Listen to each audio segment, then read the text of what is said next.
सूझ, लगन और मेहनत के बल पर इंदौर को विकास के अग्रणी शहरों में खड़े करने वाले इंदौर विकास प्राधिकरण के अध्यक्ष जयपाल सिंह चावड़ा ने आज द नेशन टाइम्स से खास चर्चा की। इस दौरान जयपाल सिंह चावड़ा ने द नेशन टाइम्स से आईडीए के 6000 करोड़ के बजट के साथ साथ अन्य कई मुद्दों पर बेबाकी से अपनी राय रखी। चर्चा में आईडीए द्वारा बनाए जा रहे कन्वेंशन सेंटर को लेकर भी आईडीए अध्यक्ष ने अपनी बात रखी। आईडीए अध्यक्ष ने यह भी कहा कि मध्यम वर्गीय परिवारों को 600 और 800 फीट के प्लॉट लॉटरी के जरिए दिए जाएंगे, उसमें किसी प्रकार के टेंडर नहीं होंगे। नमस्कार। इंदौर के विकास में इंदौर विकास प्राधिकरण का महत्वपूर्ण योगदान है। शहर जितनी तेज़ी से प्रगति कर रहा है उसमें इंदौर विकास प्राधिकरण ने बहुत सारी अपनी योजनाओं को, अपनी स्कीमों को लॉन्च किया है, जिसके कारण शहर की कनेक्टिविटी बढ़ी है, मास्टर प्लान के रोड्स की कनेक्टिविटी बढ़ी है।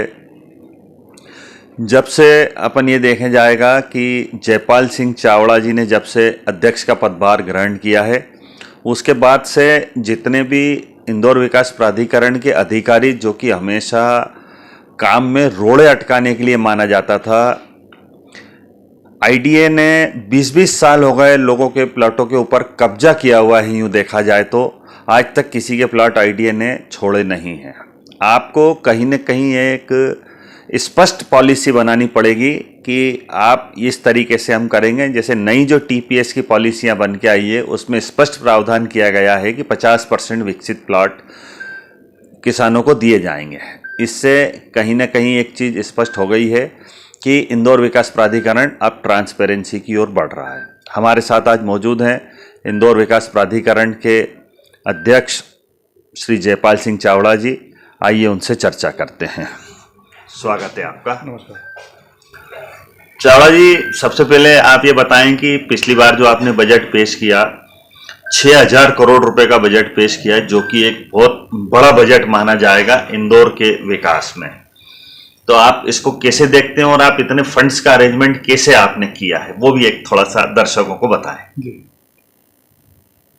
इंदौर विकास प्राधिकरण का जो मूल काम है वो अधोसंरचना का निर्माण करना है और हम लोग उसी काम के लिए आगे बढ़ रहे हैं। आपने जैसे बताया कि इंदौर विकास प्राधिकरण में कई काम ऐसे हैं जो अटके हुए लोगों के वर्षों से। पिछले 1 वर्ष से प्रयत्न किया है हमने कि इंदौर विकास प्राधिकरण जन सेवा का केंद्र बने।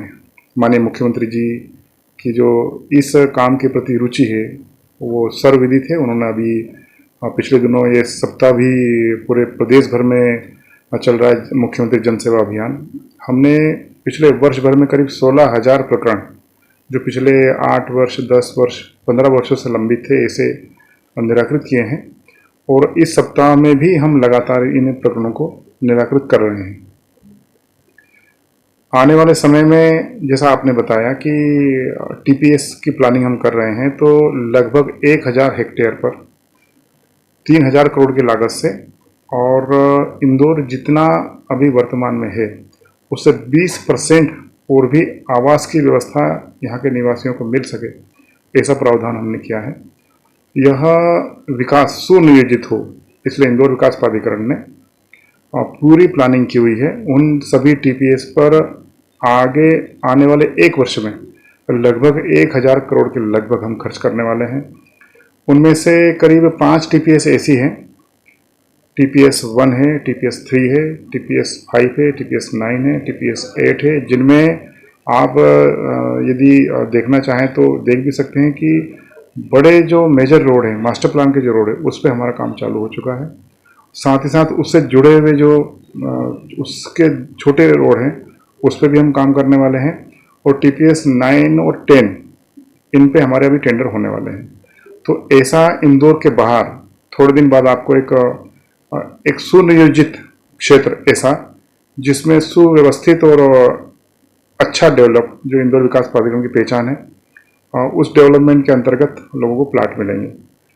रही बात फंड की, तो आपको मैं बता दूं कि पिछली बार इंदौर विकास प्राधिकरण के जितने भी प्लाट टेंडर पर निकले हैं उनमें हमने प्रयत्न ये किया है कि उसको अच्छे रेट मिल जाए, और अच्छे रेट का जो तरीका है था कि हम जब न्यूनतम रेट पर प्लाट निकालते हैं, और हमने 10 प्लाट निकाले हैं, तो हमने जो हाईएस्ट जिसकी बोली लगती है उसको हम स्वीकृत करते हैं, बाकी शेष प्लाटों को निरस्त करते हैं, और आगामी जब टेंडर निकालते हैं तो वो हमारा न्यूनतम रेट घोषित हो जाता है।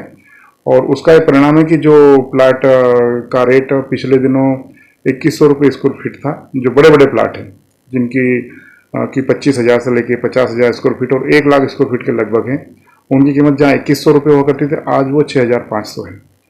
तो हमारी प्रॉपर्टी जो टोटल हम जोड़ते हैं, तो जो प्रॉपर्टी हमारी उस समय यदि 2000 थी तो आज वो 6,000 करोड़ के लगभग है। और ये हमने बहुत डरते डरते इसको तय किया है। हम यदि पूरा जोड़ेंगे तो करीब ये प्रॉपर्टी हमारी 10,000 करोड़ के लगभग जाती है। और इसमें वो सब टीपीएस शामिल नहीं है जो हम आगे जिस पे 3,000 करोड़ खर्च करके और उसको हम शहर के विकास के लिए समर्पित करने वाले, वो उसमें शामिल नहीं है। अभी हमारी जो पुरानी प्रॉपर्टी है उसी की कीमत है। और मुझे लग रहा है कि प्राधिकरण का दायित्व है कि इंदौर जिस गति से बढ़ रहा है उसमें यातायात हो, सड़कें हो, फ्लाईओवर हो, बस स्टैंड हो, खेलकूद गतिविधियां हो, सांस्कृतिक गतिविधियां हो, जितनी गतिविधियां हैं उनको सुव्यवस्थित, जैसा इंदौर का नाम है, इंदौर की प्रतिष्ठा है और इंदौर को जिस रूप में जाना जाता है उस अनुरूप हम बना कर दें, हमारा दायित्व है। मुझे विश्वास है कि हम सब, हमारे अधिकारियों ने भी, जैसा आपने बताया कि एक रवैया पहले अलग प्रकार का था, किंतु अब आप देखेंगे कि धीरे धीरे उसमें भी सुधार हो रहा है और सारी चीज़ें एकदम लाइन पे आ रही है। मुझे लग रहा है कि आने वाले समय में और भी प्राधिकरण को प्रतिष्ठा मिलेगी और हमारे जो उद्देश्य है कि हम एक अच्छा शहर देश में स्थापित कर सकें, उस ओर हम बढ़ रहे हैं और उसमें सफलता मिलेगी। भले ही आईडीए ने 20-20 साल से लोगों की जमीनें कब्जे में कर रखी हैं, लेकिन इंदौर के विकास में आईडीए का महत्वपूर्ण योगदान है और इसे भुलाया नहीं जा सकता। बिल्डर, कॉलोनाइजर जिन्होंने भी इस मार्केट से पैसा कमाया है, उन्हें समझना चाहिए कि आईडीए उनका सहयोगी है। आईडीए ने जो बड़े बड़े रोड बनाए हैं वो भविष्य को देखते हुए बनाए हैं। प्राइवेट कॉलोनाइजर और बिल्डर जो 30 फीट से ज़्यादा की सड़क नहीं छोड़ते, वहीं आईडीए ने 100 फीट के रोड छोड़े हैं। इसका जीता जागता उदाहरण स्कीम नंबर 54, 74 और 78 का विकास है। इसी कारण पूरे क्षेत्र में तेजी से विकास हुआ। आईडीए के कारण सयाजी होटल जैसे संस्थान स्थापित हुए। इसी वजह से इंदौर का नाम देश में चमका। आईडीए अध्यक्ष जयपाल सिंह चावड़ा के आने के बाद प्राधिकरण में एक सकारात्मक माहौल बना। वहीं उनके साथ आईडीए सीईओ आरपी अहिरवार कदम से कदम मिलाकर चल रहे हैं। ये बात आपने ठीक बताई कि 10,000 करोड़ से अधिक की आपकी संपत्तियां हो गई है। आईडीए कन्वेंशन सेंटर बनाने की तरफ जा रहा था। थोड़ा सा कन्वेंशन सेंटर में जो पता लगा था उसमें फॉरेस्ट की ज़मीन का भी कुछ रोल आ रहा है, तो इसलिए ऐसा कहीं हो नहीं जाए कि कहीं ख्वाब ही नहीं रह जाए कि फॉरेस्ट की ज़मीनों के क्लियरेंस इतनी आसानी से मिलते नहीं हैं भोपाल से भी। इस बारे में क्या आपकी कोई चर्चा हुई है? वह ज़मीन हमको जो मिली है वह सरकार की ओर से मिली है और सरकार ने हमको जो इन्फोसिस और उसके बदले में जो हमने जो वहाँ पर ज़मीन दी उसके बदले में सरकार ने दी हुई है। वहाँ फॉरेस्ट का ऐसा मानना है कि ये ज़मीन हमारे कब्जे की है। वो नफ्ती का कोई इशू है, वो नफ्ती का पूरा इशू हो चुका है। कलेक्टर के द्वारा उसकी जांच हो गई है, कलेक्टर ने रिपोर्ट भेज दी है। पीएस स्तर पर उसकी पूरी मॉनिटरिंग हो रही है और मैं सतत संपर्क में हूँ।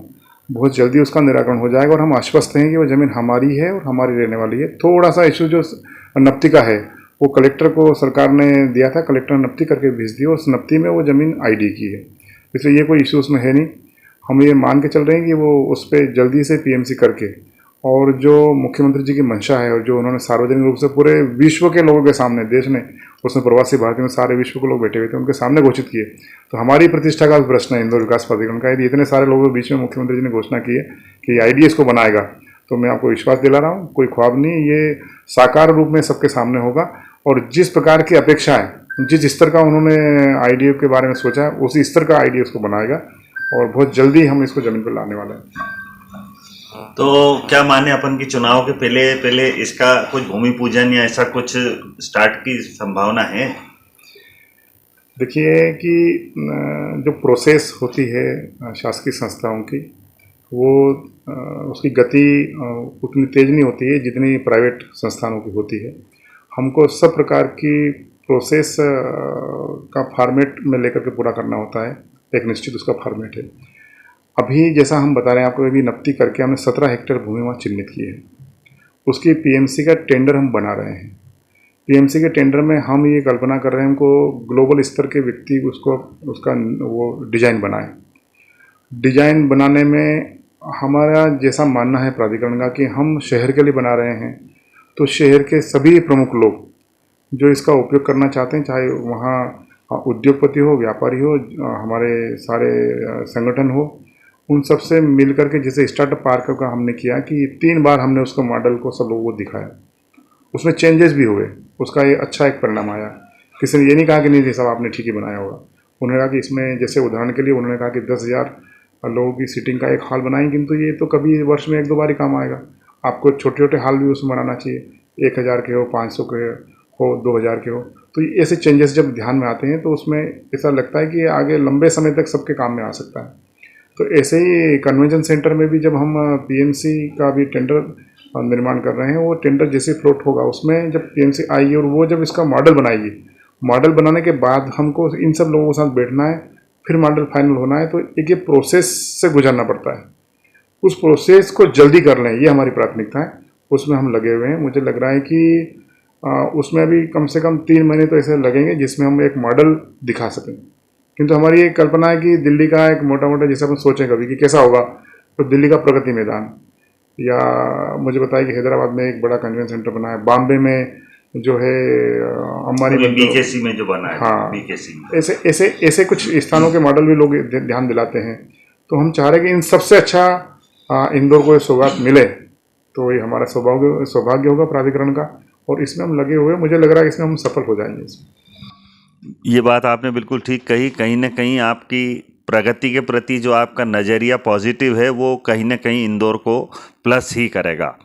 अभी जैसे आपने बताया कि आपने 15,000 लंबित शिकायतों का निराकरण करा है, तो मतलब आम जनता का जो कहना था कि इंदौर विकास प्राधिकरण नेगेटिव संस्था है, मतलब ये बात आपने खुद ही अभी साबित कर दी है कि 15,000 शिकायतें अगर किसी के पास पेंडिंग हो या प्रकरण पेंडिंग हो, तो आप बताइए उसमें आप किसको बोलना चाहेंगे। मतलब पुराने जितने वही सब कर्मचारी हैं आपके, चूंकि एक बोर्ड बैठा और उसमें इतना निराकरण हुआ, तो कहीं ना कहीं ऐसा नहीं लगता आपको बोर्ड को जल्दी बिठाना चाहिए था माननीय शिवराज जी को? जब मैंने अनुभव किया मैं आपको बताता हूँ, इसमें गलती किसी की नहीं बताई जा सकती। इसमें ऐसा होता है कि हमारे जो 4-5 विभाग है अलग अलग, संपदा है, प्लानिंग है, भू अर्जन है, तकनीकी है, तो कोई भी आवेदन ये चारों विभागों से गुजरता है। 4 मैंने बताया, 5-6 विभाग है ऐसे, उन 5-6 विभागों से गुजरता है। और 5-6 विभागों में बाबू से लेके जो विभाग का प्रमुख है वहाँ तक वो आवेदन जाता है।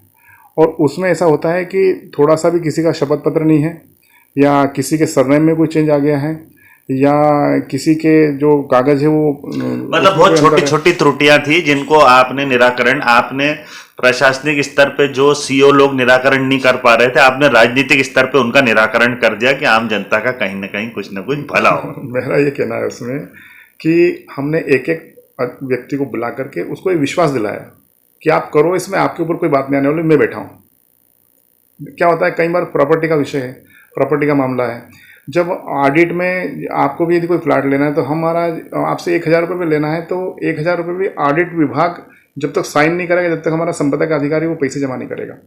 तो ऑडिट विभाग में जाता है, ऑडिट विभाग उसको एक एक चेक करता है कि इसके से आपसे 999 रुपये ले लिए तो 1 रुपये उसको जमा करना है। ये जो मन में एक भय जैसा भी रहता है कि साहब ऐसा ना हो कि मेरे ऊपर कोई कार्रवाई है।